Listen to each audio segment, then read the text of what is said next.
So if you've ever lived in a neighborhood with a homeowners association, you know the deal, right? The rules can be, well, they can be super specific. We're talking about the exact shade of beige for your front door, or what kind of flowers you're allowed to plant. But what happens when those rules hit a little closer to home? Like what happens when they go after your pets? So, can your HOA actually ban your pets? It's a question a ton of us have probably thought about. And today, we are diving deep into a real-life case out of Tucson, Arizona that puts this exact question to the test. This is a story about, get this, 3 chickens, 1 homeowner who is not backing down, and a legal fight that went way, way further than you'd ever expect.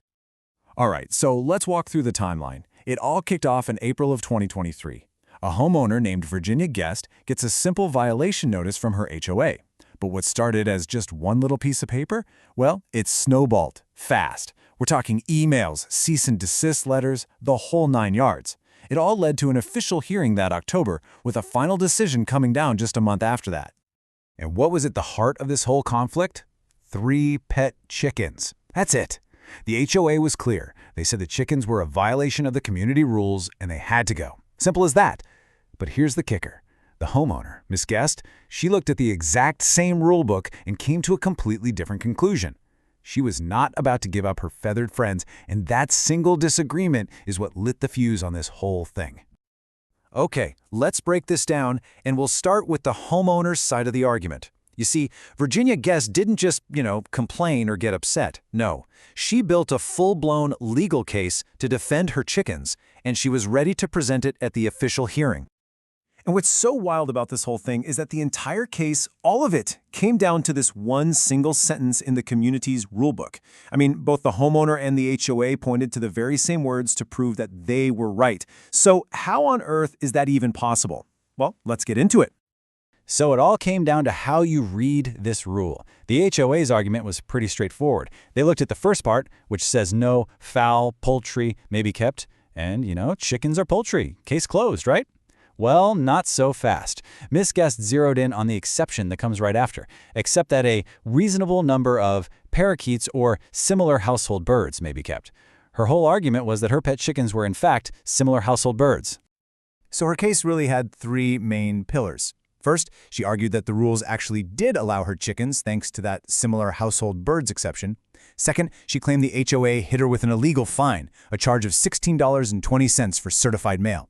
And third, she said the HOA actually violated its own procedures by refusing to try mediation first before things got this serious. And to really hammer this point home, Ms. Guest made this, honestly, pretty great comparison during the hearing. She basically argued that her chickens weren't just similar to parakeets, they might even be better neighbors. She pointed out that parakeets can be super loud and mimic you, while her chickens, she said, make a beautiful sound and, quote, will never repeat what you say. You gotta love that. Okay, but as you can imagine, the HOA had a very different perspective on all this. So let's flip the script and see how the Bella Tierra Community Association fired back at each of the homeowners' claims. All right, here's the HOA side, point by point. First, the chickens.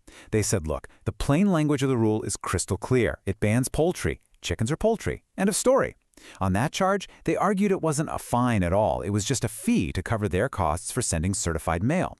And as for mediation, they claimed that rule was only meant for big disputes with the original builder of the community, not for day-to-day rule enforcement with homeowners. And they made sure to mention that this whole thing apparently started because other residents were complaining about noise.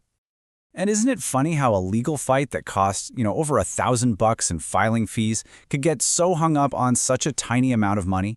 But this $16.20, it wasn't really about the money. It became a huge point of principle for both sides. This really gets to a key legal question. Was that charge a fine meant to punish her, or was it just a fee to get their money back for postage? The HOA's lawyer pushed hard on this. They argued that since the charge wasn't a penalty for having the chickens, it was just a simple administrative cost, and they were totally within their rights to add it to her account. So, okay, both sides have made their cases. Everything's on the record. The whole thing lands on the desk of an administrative law judge named Brian Del Vecchio. After that October hearing, he went through everything, the rule book, the emails, all the testimony, and then he issued his final binding decision. And the verdict was a split decision. It wasn't a clean sweep for anyone. So on the biggest question, the chickens, the judge sided with the HOA. He also agreed with the HOA about the whole mediation thing. But when it came to that $16.20 charge, the judge sided with the homeowner, Virginia Guest. So what was the judge thinking here? Let's break down his logic. On the chickens, he basically said that it doesn't matter if the homeowner thinks of them as pets. The objective fact is that chickens are fowl, a category that the rule's plain language clearly bans.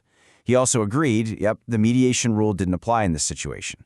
But here's the big one. He looked through all the HOA's documents and found absolutely nothing, zero, zip, nada, that gave them the authority to charge homeowners for sending certified mail. So what was the bottom line? What actually happened? Well, Miss Guest was ordered to get rid of her chickens. That's a loss, for sure. But the HOA was ordered to wipe that $16 charge from her account. And this is a big deal. They also had to pay her back for $500 of her legal filing fees. So yeah, she lost her chickens, but she won a really important victory about the limits of an HOA's power. So, after all that, what can the rest of us take away from this backyard battle? It turns out this one very specific story has some pretty universal lessons for pretty much anyone who lives in an HOA community. So, what are the big takeaways? Well, number one, when it comes to rules, judges tend to stick with the plain language. They're not usually interested in creative interpretations. Number two, an HOA's power has real limits. They can't just make up new fees out of thin air if the authority isn't spelled out in the official documents. And maybe the biggest lesson of all, this case proves that fighting back can be worth it. Even if you don't get everything you want, you can still score a partial victory and hold your HOA accountable. And all of this brings us to one final big question. And this one is for you. After seeing how a single sentence buried in a rule book could spark a months-long legal war, it really makes you wonder, doesn't it? How well do you really know the rules that govern your own home?